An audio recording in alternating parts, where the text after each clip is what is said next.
Welcome back to Behind the Play. My name is Alex Adams, and today I'm very excited to introduce Andrew Berkshire, who is SDPN's Program Director of Game Over, host of Game Over Montreal. Everyone should check out him and all the Game Over crew at SDPN. And thanks so much for taking the time and coming on, Andrew. Oh, it's my pleasure. I'm glad we figured this out. It seems like we've been Yeah. playing catch for a while now in the DMs there, Alex. Yeah, no, that's both of us had to postpone this, so I'm glad we finally figured it out. And I want to first ask you a little bit about your career, Andrew. And when did you first think you might want to pursue a career in sports journalism? I mean, I think I kind of fell into it, right? So I started out basically commenting on a website that kind of still exists, but not in the same function. The Montreal Gazette had a website called Habs Inside Out back in the day, Hmm. and it was like owned by the paper, but it was separate from the paper. It was its own website, its own comments. It was run by a few sports reporters at the paper, and I started commenting on that, and I just started to grow like not happy with coverage that I was reading around the team.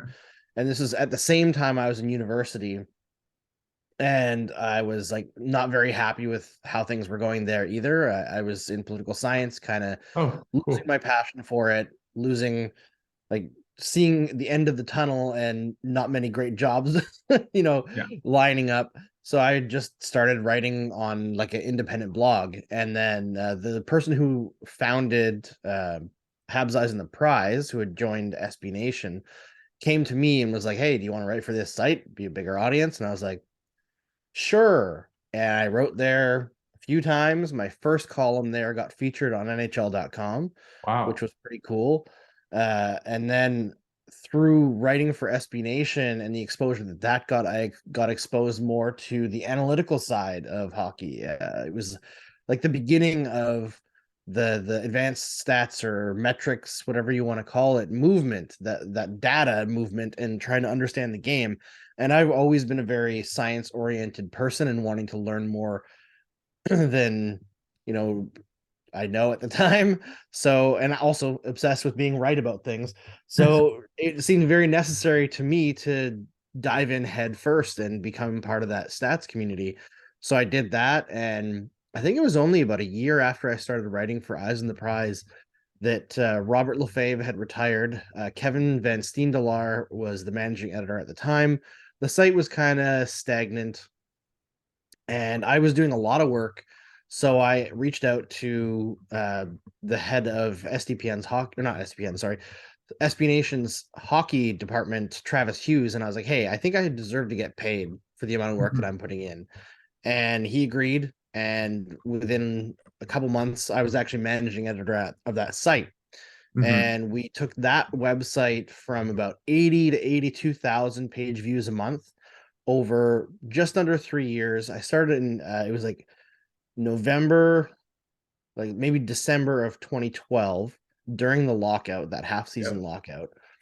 From there until I think my last month was June 2015, and we went from 82,000 page views a month to 1.5 million. Wow. So we grew exponentially. I brought in like an amazing team, and that website still now is now independent of SB Nation and continually successful after SB Nation shuttered their hockey department, and the people in charge there are like still killing it. So that's like a huge point of pride for me that I didn't create it, but I built it to the point where people wanted to be there and smart people wanted to be there, and now it's like a self-sustaining organism. What do you think made it so successful? Like, what did you change, or what do you think people gravitated to? Eyes on the Prize, right? And that website. Well, I think there were a few factors. The first was it was like very shortly after I took over, we were becoming so successful that we had the budget. I mean, I say the budget. There was not a lot of money being handed out to us, but SB Nation allowed me to take on a co-managing editor.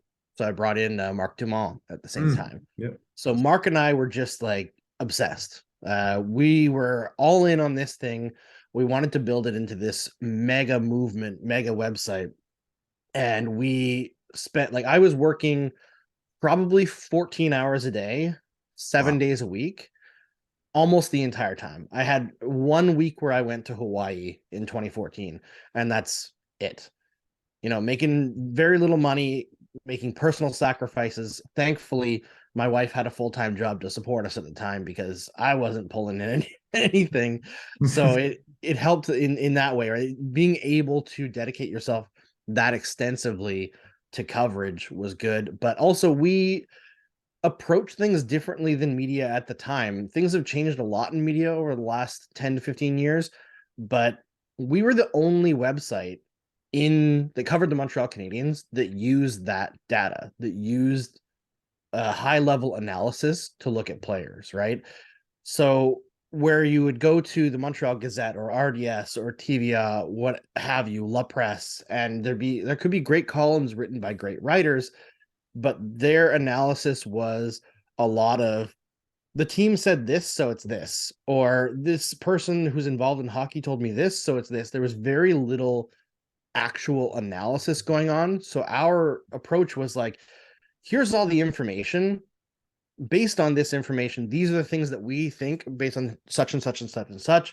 And then we started to, use that information to make predictions, right? Like we were the first website to say like, hey, PK Subban is not just a good young rookie. He is an absolute star in the making. We were the first ones to post that. So we got huge amounts. And also we didn't refrain from trolling. So the Boston Bruins Montreal Canadiens rivalry was huge for us. One of our biggest things ever that we did was, I don't know if you can remember, if you saw this at all, but back in, I believe, 2014, Okay. Milan Lucic came up from, he had like 3 different incidents in the league in the regular season where he came up from behind someone and stick them in the groin. Oh, So we took that we made a macro of Lucic sticking in the groin, and then we had like a shooting gallery where yeah. you had like the piece of the paper with the body on it, and it would like rip up the middle of it, and it would go on to the next one. He would like keep on. It was like Lucic practicing, and we just made that into a GIF and put it on the website, and that just like people clicked on that so many times. We had the Bruins Wheel of Excuses, all sorts of stuff that we put together to piss off Bruins fans and to make Habs fans laugh. So we incorporated humor, we incorporated analysis, we brought diverse voices out of the woodwork to try to bring different perspectives that maybe we wouldn't have thought of. We weren't afraid to put young people in charge either, letting them write their own content. We would edit them and guide them, of course. But if they have something to say where they wouldn't get another outlet, now they have an outlet. And, one of the first people that we actually hired was Arik Parnas, who works for the Colorado Avalanche now as the Wow. head of their analytics department and has his name on the Stanley Cup. So like Wow. the people that we attracted ended up being incredibly successful people.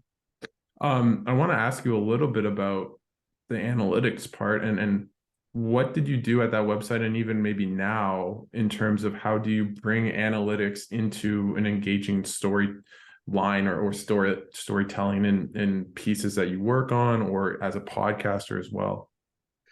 It's a lot easier in print than it is on video. On video, I think in order to do it successfully, you need to have animated graphics that are pre-prepared. So like when I do my post-game show, I don't talk a ton about analytics. I will reference some things about like the specific game or like trends that players are on, but more than anything, I use it casually to base my opinions on and like build a segment, but not necessarily talking about analytics. So like if I see that a player is shooting like 2% from an area where they usually shoot 12% from, and everybody's dogging on them for, not scoring, but they're getting tons of shots from that area. And I can go then and look at the tape and say, like, listen, he's been more unlucky than anything. Let's have a conversation on like the difference between a player actually struggling versus a player who's just on an unlucky streak or a player who's on a lucky streak. So I can bring it in that way, but in a visual medium, I think you need the actual graphics to talk about like the numbers themselves. And if you're just going to rattle off numbers, people are going to tune out really quickly. Whereas I think the deep dives that we were able to do in print, it's more engaging because you can go back to charts and reference things. Yeah. You're not stuck where if you don't understand something, you have to like go backwards and rewind, right? You can read at your own pace, understand at your own pace. And if you're not patient enough to read that, then that's fine. It might not be for you. I want to ask a little bit, what has it been like for you covering the Habs for, I guess, now almost a decade? Like, did you grow up a Habs fan? Do you feel like you're impartial? What's it been like covering that team? Yeah, I grew up a Canadiens fan. I got my first jersey when I was like 8 or 9 years old, I think. So I was always obsessed with Patrick Roy, Hmm. Mario Lemieux as well. My favorite fact growing up was always that Mario Lemieux and Patrick Roy were born on the same day, the Really? exact same day in 1965. Hmm. So that was always like my favorite thing. It was like two guys, 33 and 66, right? Like everything, it meshes too well together. It's so weird. But I was always obsessed with the Canadiens. When Patrick Roy was traded in 1995, I switched allegiances to the Avalanche until he retired. And then Saka Koivu, with his battle against cancer, kind of like brought me back in.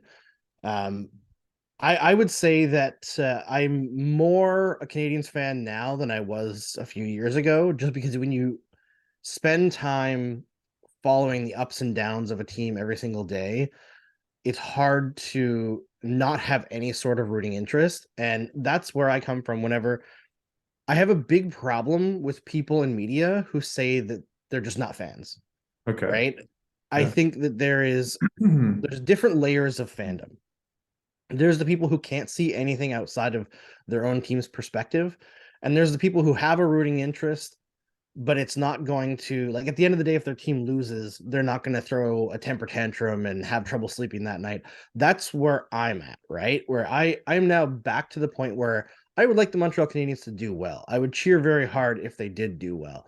And I think it fits into the vehicle that I'm driving right now as well in SDPN, where it is more fan driven coverage than trying to be objective. But I can also take a step back and say, like, look, this team way better, or like this team deserved to win versus the Montreal Canadiens. This non-call that people are freaking out about, not a big deal. Sometimes I'll go in on stuff, but I try my best to have some level of objectivity, but I also admit at the forefront that, like, what we're doing here is from a Montreal Canadiens perspective, so it's never going to be 100% objective. And I think there is no such thing realistically in media at large. There's no such thing as objectivity, but in sports media especially, there's no objectivity. Even if you don't think that you are like in love with the team that you're covering, you still have a rooting interest in, like, you'd like them to make the playoffs because it's a more interesting story. Nobody wants to watch a full year of Dominique Ducharme. Like, there's a reason why media call for a coach to get fired. It's not because they think the coach doesn't deserve that job. It's because they want to cover something more interesting.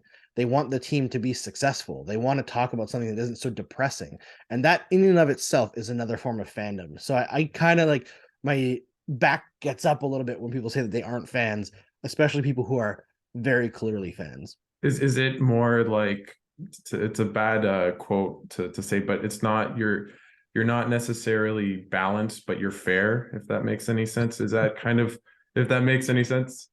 Yeah, I mean, I think that makes sense. As much as Fox News is Yeah. neither of those things. It just the came to my mind about like the media trying to be objective, but Yeah, also, as you mentioned, in with SDPN, it's much that's not what your goal is necessarily, to be balanced. And if they're playing the Flyers, you're not talking about Travis Konechny for 30 minutes, right?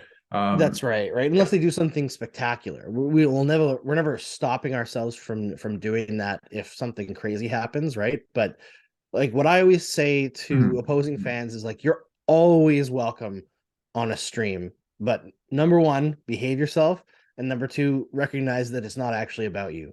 So you're coming into a, not necessarily a hostile territory, but somebody else's territory, and that is where the focus is. And I think one thing I learned from doing Game Over the first season, where I was much less of a fan, like I was just more willing to stand back of it, was that the fan base does have a thirst for their perspective to be heard, right? And in this strive for objectivity in media, oftentimes fans feel like they aren't represented in media. So what we're doing at SDPN is kind of filling a void that fans want. There's a reason why like Habs Fan TV on Twitter and Yeah. Instagram and TikTok is wildly popular right now because it's the voices of the fans. There's a reason why Steve Dangle is like, Yeah. honestly, he might be the biggest sports media personality in Canada. Like that's how big he is at this point. There's a reason why. It's because he is like the beating heart of the Toronto Maple Leafs fan base, and that is something people want to see. I want to ask you a little bit about your experience. What has it been like at SDPN with Game Over Montreal, and also now like the head of the whole enterprise, let's call it that? It's awesome. I didn't know when I started what we're doing that I would care as much as I do. Like Game Over was my idea. Jesse Blake came up with the name, but my idea was like we're especially in Canada, we're missing post game shows. Yeah. Sportsnet and TSN just flip straight to clip shows afterwards for highlights. There's nothing on TV really after hours on Hockey Night in Canada, but that's not really a post game show. No. It's just an interview. Uh, Radio does it, but it doesn't do it very well. Most of them are call-in shows, and it's just your angry uncle yelling about the goalie Yeah, we get that going in down on his Ottawa. knees Yeah. too early. So I wanted to create something that number one was smart. I hope that anybody who watches an episode of Game Over Montreal or any of the Game Overs uh, leaves the show either thinking something they wouldn't have thought before, or thinking about something they wouldn't have thought before, or that they know something they didn't know before. They learned something. That's like the number one, and the number two is it's the content that they actually want to enjoy. Right? It's not catering to the worst of the Yeah. worst, and we're filling a niche, we're filling a demand. And now that I'm a team leader as well, a manager, which is something I did at Eyes on the Prize, but at a much lower level because that was all volunteer work below me at the time, Mm. where we weren't paying people because SB Nation didn't pay people back then. So now I have actual employees under me, and we've gone through this hiring process over the last year and a bit to expand to different markets, and the people that we found are just astonishingly good. Watching them interact, we have like a group chat of all of the Game Over hosts together, and we have each team has their own separate chat so they can just discuss things Hmm. about their own team or about upcoming broadcast, things like that. And all of them are so unbelievably collaborative, so supportive of each other, so smart, giving each other ideas. It's truly the easy. Well, I don't want to say the easiest, but it's the best job that I've ever had, and probably the most fun job that I can imagine having at this point in time. And you just mentioned how collaborative they are. What do you think makes Game Over such a successful show, and what are some of the things that you think are key to making it successful? I think the number one key is you have to build a relationship with the fans, right? Like one thing that we have that really like radio has to an extent with callers, but like TV doesn't have at all, is that every time I do a show, I have a stream chat beside me, or like on the screen beside my face, and I can look to it and I can talk to people, and it might be a couple minutes delayed in between interactions, but I can say, oh look, this person has a great point. I had planned maybe this for the show, but this person gave me a topic that's far more interesting than what I had written down. Let's talk about that. So the viewers are now part of the show, especially well on live anyway. People who watch on video on demand or listen to the podcast less so, but they Yeah. can make it to shows, right? They can send in questions via Twitter. So that is super special, I find. But also, like once you build that relationship, the people are already passionate about their team, but they become passionate about the hosts as well. They start to have like for our hosts that are like big teams like Toronto where there's four people, there are some people who like one host more than another. That Mm. like not trying to denigrate any, but like everyone will have their favorites, right? So they'll get excited about someone being on the show. We'll have different guests that are on the show that people get excited about. And I think it's that dynamic that helps. And the fact that this doesn't really exist in any real form anywhere else. I know that other people have tried to copy it already. Yeah. Less than a year into it, people were trying to copy it, but we're the first, at least in Canada, to try something like this. And I think it's just super fun that people can interact and change the course of the stream based on their own Mhm. intuition or their own insights that they come up with. I think that's the coolest part of it all. But I think the people that we have involved are so talented and smart and engaging that that's like the biggest draw of all is the people that we have involved in it. And to other young journalists coming up, or sports journalists specifically coming up in the industry, what advice would you give to them? Oh man, this is like one of the toughest questions because it Yeah. changes, right? And I think that there's always you see Mhm. older people say like, listen, just work hard and you'll get there. It's just not true anymore. Uh, and I hate to be depressing, but legacy media, for the most part, is dying.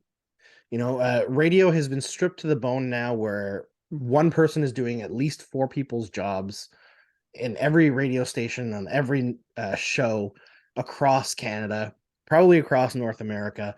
Newspapers, like the Montreal Canadiens, the Montreal Gazette is the biggest English language newspaper in Quebec. It has one Habs reporter, Stu Cowan, who used to be the sports editor, but had to step down in order to fill in the spot for the Habs reporter. They usually have someone else there as backup. Pat Hickey has been there for forever. But again, Pat Hickey is like in his late 70s. They should have made a change there and had younger people coming up earlier. Like Stu Cowan, I like Stu Cowan, great guy, but I'm pretty sure late 50s, like he's an older guy. They don't really have any avenues to break in there. There's bit parts that I do for the Gazette. I'm on their HIO show. Um, I've done writing for them in the past, but now they don't even have the budget for that. TV is almost impossible to break into unless you're number one in Toronto and number two have a lot of connections, or you're a former NHL player. That's one way to get into it. So it's a very tough field to get into. I would say my biggest piece of advice for people who are honestly trying to get into sports media is make sure that you are prepared mentally and physically to sacrifice to work for a long time for very little money before you get noticed. And make sure that you're writing in your own voice. Don't go into it trying to be someone like Steve Dangle, because if you have to try to be Steve Dangle, then Right. you're not Steve Dangle. Yeah. And the only reason Steve works is because he's not fake. If someone who acts like that is fake, it's very easy to tell, and nobody will like them. Like the internet is a very harsh place Yeah. at the best of times, and if you're fake, it'll be outed really quickly. So find what your niche is, whether it's writing, analysis, opinion, humor, what have you, video work, podcast work. Dig into that. Be prepared to not be noticed for a long time. Try to make connections with people in the industry, younger, older, whatever. Reach out to them. Try to be nice. Interact. Build that network, right? But Mhm. even then, there are people who are legitimately good at their jobs and they work a couple of years and they end up doing something else because the money is crap. The stability of employment is terrible.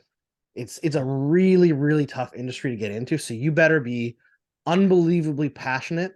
I would suggest having a partner that can financially support you. Yeah. And Yeah. yeah, you got to be prepared to roll in the gutter for a long time. For me, it was almost 3 years before I got a real paying gig, which was Like, basically pure luck that I was doing a TV interview and the person who was being interviewed before me happened to work for a startup, and they asked if they could come along to my interview to introduce themselves, and they did. And 6 months later they hired me hmm. as their main like contractor, essentially, to write about advanced metrics and microstats and all that stuff, as well as a consultant. So a lot of it is really really depressing, and it sucks to say that, but I don't want to set people up for failure or not tell them the truth. I'm a big proponent of know all the information, as bad as it might be, so that you go in without blinders on. Yeah. Because the people who tell everyone that things are going to be like hunky dory and all easy, like it's a big thing in like parenting circles where people be like, oh yeah, you know, you have them and you think it's tough, but it's just they're so amazing, blah blah blah. It doesn't feel bad at all. Like, no, parenting is extremely hard. Kids are great, yes, they're also terrible. It sucks up all your time. It changes your life completely. So if like what I tell people who are thinking about being parents all the time is if you are not 100% committed to being a parent, just don't have kids. Not maybe it's just not yet, maybe you're not ready for it, but Yeah. if you have to think about like, oh, maybe I just don't want to sacrifice my me time, don't do it because you'll be bitter. So it's the same thing with getting into sports media. If you are willing to be miserable and unhealthy, work way too hard for very little money because you're that passionate, go for it. But if you're not, look elsewhere. I think you put that very well, and I tend to agree. In my case, thankfully, I have another avenue, so I'm not dead set to this, and I do have a partner that will be making a lot of money very shortly as a nurse. So I'm very lucky that way. I want to go to the Habs quickly, and I just want to ask you, what did you make of their year? Obviously, they weren't supposed to be a playoff team, and they came fifth last. But what did you make of the Habs season, and was it a successful year in terms of being part of their rebuild? I think it was. I think the development in terms of their young players was really good. I think more than anyone, Nick Suzuki impressed me this year, being able to put up the same numbers as last year, slightly better, despite, you know, again, everyone getting injured, losing Cole Caulfield for half the year, lack of support from the rest of the lineup, the constant rotating door of line mates. That was really impressive. His first year as captain as well. I think that the young defense proved that they were good enough to play in the NHL. Maybe not the high end level that you want for like a team that's actually good, right? They didn't have that, but they managed to hold the fort while Mike Matheson was injured. That was really huge. Uh, I think every young player took a step forward in terms of development this year, which is kind of what you want to see on a rebuilding team. Uh, Pretty disappointing season for Uri Slafkovský, but I think that was also to be expected. I think that the Canadiens maybe made a mistake there in keeping him in the NHL and instead of letting him go down to the American Hockey League and play uh, a little bit of a more dominant game with more minutes. But then again, you know, maybe he gets injured earlier. You don't know.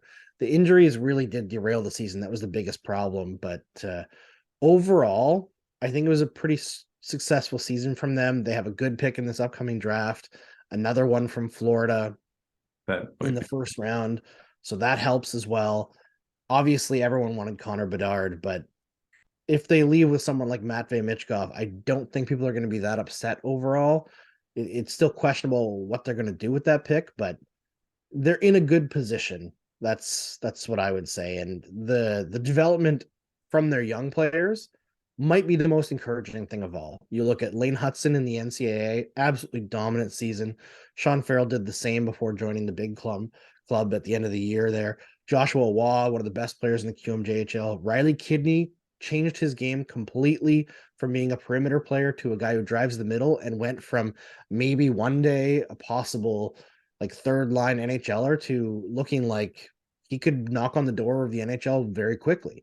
So those kinds of developments are all very good. And I think that if the Canadiens continue to beef up their front office and their coaching staffs, I think they need to hire someone else like Adam Nicholas to be the skills coach for Laval. If they can do that, they're on a very, very fast track, even without getting the Connor Bedard or Adam Fantilli pick. I want to ask you quickly about the fifth overall pick. You mentioned that you don't really know what direction they'll go in. What do you think they'll do? And I know on Habs Twitter, it seems a lot of people want Michkov, or that's a interesting selection. Would it make sense for them to pick him if he's going to stay in Russia for a couple of years? Yeah, I think it actually works out better, right? Because it allows them to not rush the rebuild. If they were picking Connor Bedard, I mean, nobody's gonna be upset with that, No, right? no. But there's pressure on the team to then try to make the playoffs right away. right? You're moving from a slow rebuild that maybe takes 3 or 4 years to one that's 2 years in and trying to get into more competitive territory, and probably does so relatively easily if you have, Suzuki, Doc, and Bedard down the middle. Like that's pretty darn good, even in the NHL. So Michkov allows them to not necessarily tank. I think they're past tanking now. I would say this year they were bottom 5. Next year they're probably around bottom 10. Yeah. But it allows them to have that more gradual build and stock up more draft picks. Allow guys like Lane Hudson to stay in the college hockey for a little bit longer. There was talk towards the end of the season of maybe him going pro after this year. I don't think that was ever going to happen, but Okay. he's a guy who, because of his physical situation where he's much slighter, staying in the NCAA for not just one more year, but 2 more years maybe makes a lot more sense. So if Michkov makes it over to the NHL around the same time as guys like Lane Hudson are breaking in, then you build this situation where all these young players are kind of coming up around the same time. And that's what you kind of see with the dynasty teams that come out of the NHL nowadays. It's a lot of players around the same age making up that core that is almost immovable, right? Tampa Bay with Palat, Kucherov, Point, all coming up around the same time, along with Hedman's a little bit older, but those guys, you had Chicago with like the Kane and the Taves and the Seabrooks and the Keiths, all those guys at the same time, and LA at the same time with Kopitar, Brown, their core as well. So those teams that win multiple championships usually have a group that comes up together. And I think the way Michkov's contract is structured in Russia, if the Canadians were to pick him, it would slot very seamlessly into what they're building. What do you think? You just mentioned the all the young players kind of coming up at the same time, but there's a lot of rumors. I'm a Jets fan as well as a Sens fan, and Pierre-Luc Dubois has basically been winking at the Habs all for about a year now. Is that a good idea for the Habs to trade some assets and maybe expedite their rebuild in acquiring Pierre-Luc Dubois? I think with that it comes down to what's the asset look like to move to Winnipeg, because Winnipeg doesn't have a lot of leverage in this situation, right? And there's been talk about the Canadians offering Dubois like a low level offer sheet around $4.1 million, and then he would sign it just to get out. But Winnipeg, if they don't match it, the compensation is only a second round pick. Well, the Canadians don't have their second round pick needed to do that. So if they acquire that back from Arizona, it was given up in the Christian Dvorak trade. That might be a sign that they're trying to put pressure on Winnipeg. I would assume that if it gets done, the Canadians end up giving a little bit more than that, because it would be like a sweetener for Winnipeg to make it feel like they're not, stealing. Offer sheets are always hurt feelings in the NHL, which is ridiculous, but that's the way this league is made. Trying too hard to win is seen as a bad thing, I guess. But I would assume that would be something that's on the table if they want to bring him in this year.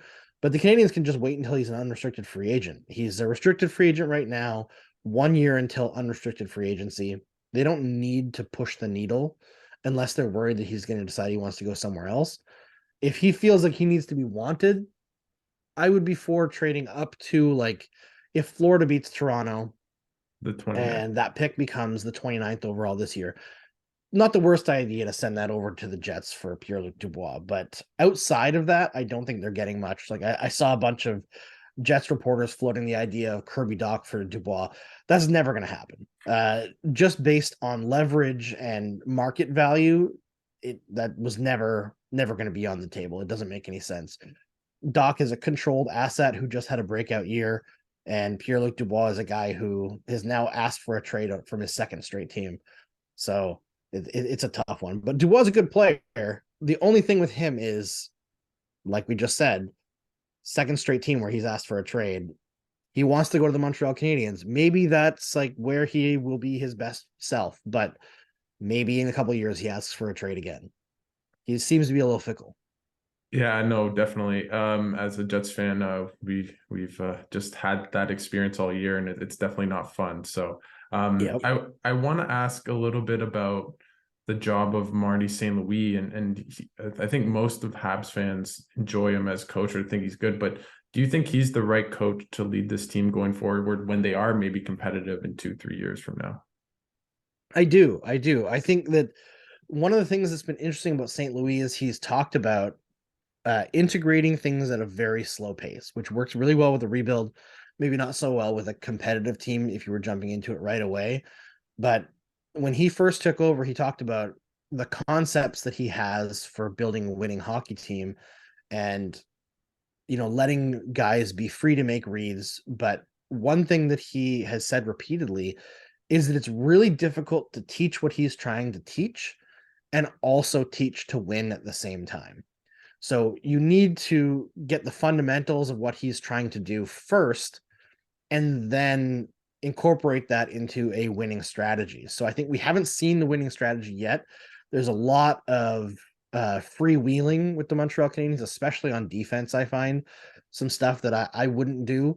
A lot of chasing, a lot of out of position play, but you see some of the brilliance in fits and spurts on a team that doesn't have a lot of talent. You have guys like Nick Suzuki and Cole Caulfield, guys who have that hockey sense. They just thrive under St. Louis. We saw it this year with Doc. It's crazy to see how well players recover themselves under St. Louis and how patient he is to give players opportunities.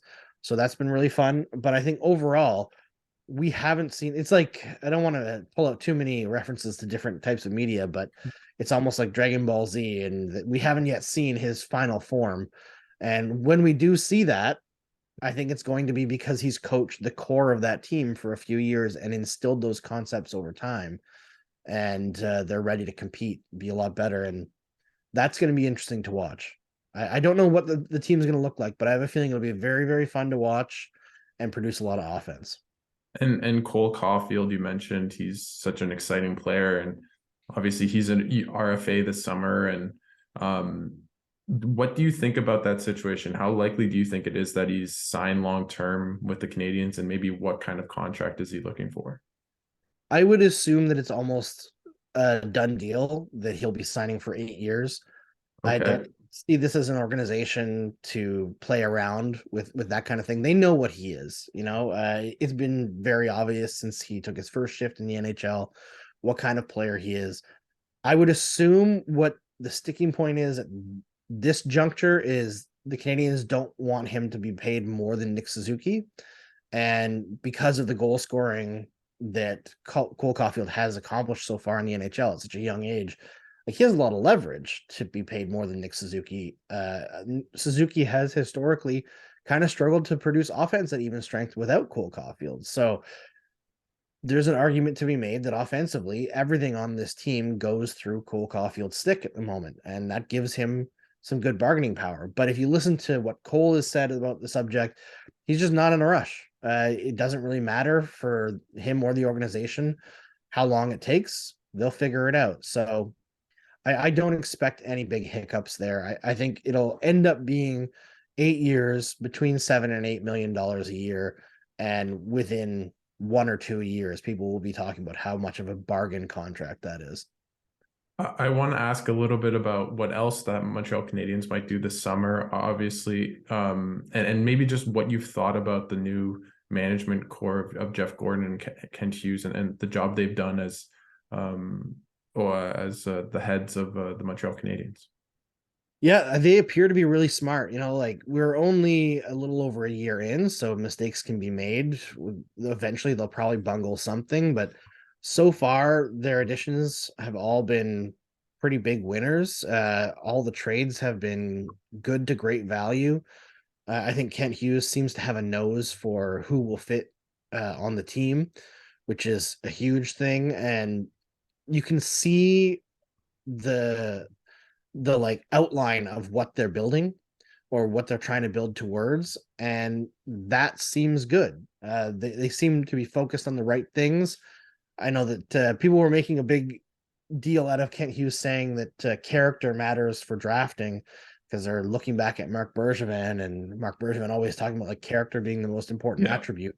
But Yeah. before character, Hughes mentioned hockey sense. That was his number one, not character. And as Hughes seems to be a better judge of character than Bergevin was, I mean, It's not a hard like not thing yeah, to be. not a Yeah. hard barrier to clear, but I think the focus on character seems to be more about team fit in terms of like when NHL teams say it, and every NHL team does say it. Like that's the big thing.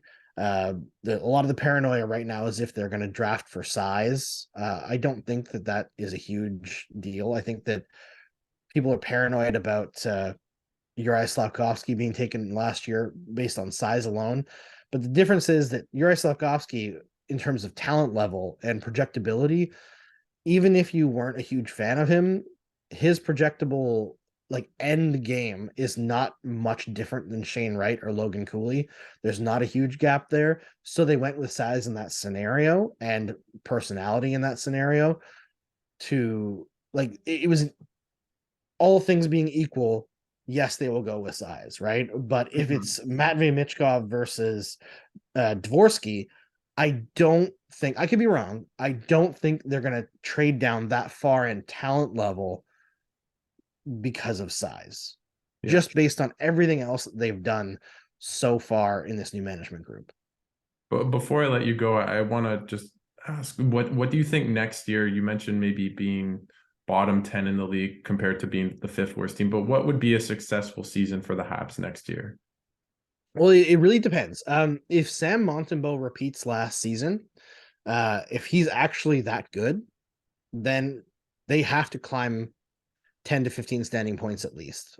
They've got to get closer to the playoffs. Now, I don't think people will be upset if they get another really high draft pick, but I think that there's going to be less fan engagement if that happens while, like, if a bunch of players get injured again. Like, the last half of the season was not that great to watch, we'll say. There's an excitement in the air in Montreal because we know that there are good players in the system. There are exciting players already on the team. Caufield in the lineup makes a huge difference. I think the pop that he gets in the Bell Center is just incredible. And there's just this feeling of like being a goal down while you have Caufield and Suzuki out there. There's always a feeling that you could come back. There were many games early in the season where the Canadiens kind of came out of nowhere and stormed back at the end of a game. So there's that as well. But more than anything, I think you just want to see progress from the young players. Not every defenseman is going to have a better year next year, right? All Mhm. those rookies, it's very unlikely that 5 rookies are all going to take a big step in their sophomore years. But if a couple of them take big steps and the rest don't take a big step back, that's big. And you want to see guys like Sean Farrell start to get some reps in the NHL, score some goals. Cole Caulfield to stay healthy.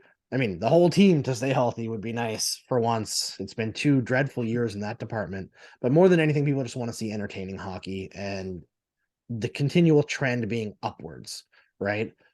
If they're uninjured next year for the most part and finish around the same, there'll probably be some grunts in the fan base of like, this isn't what we came to see.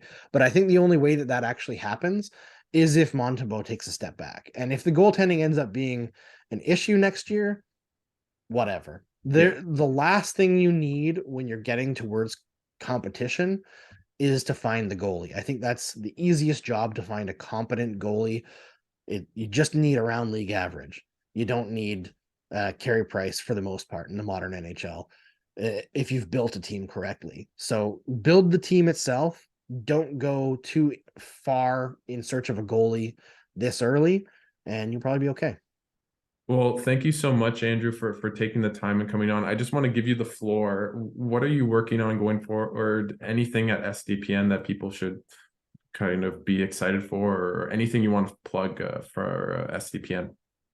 Yeah, I mean, we've got Game Over Toronto and Game Over Edmonton still alive, although by the time this comes out, Toronto might be Yeah. dead in the water. Who knows if they get swept by Florida, which is hilarious, but Yeah. also kind of sad. Yeah. Uh, we've got the same 7 game over shows coming back next season. We're not going to expand at the beginning of the next season. We're going to put some feelers out there, but we want to focus on the markets that we have and building them up before we expand out further. We don't want to go too far and end up having to contract, because the last thing anybody ever wants to do is fire someone. And we want to be in a situation where we're not like legacy media, where we extend our branches too far and then the leaves are all start coming off. So we want to make sure that the shows that we have now are stable and making money, and that's going to be our main focus. So come October, there will once again be 7 game overs live. We'll probably do Game Over International next season a lot more. We kind of took a step back this year with the whole Hockey Canada scandals, but it's fun to cover the international games, World Juniors, that kind of stuff. So we'll probably bring that back next year as well. Oh, and if Edmonton and Toronto both lose their second round series, we will have a Game Over Cup final go live again during the final. So no matter who's in the Stanley Cup final, we'll be there. Well, I'm really excited to watch you guys. I definitely watch Game Over when I can, and hopefully next year, or hopefully Edmonton maybe makes the finals, because that'd be kind of cool. I think Toronto's probably unlikely at this point, but thank you so much, Andrew, for taking the time and coming on. My pleasure, man. Thanks again.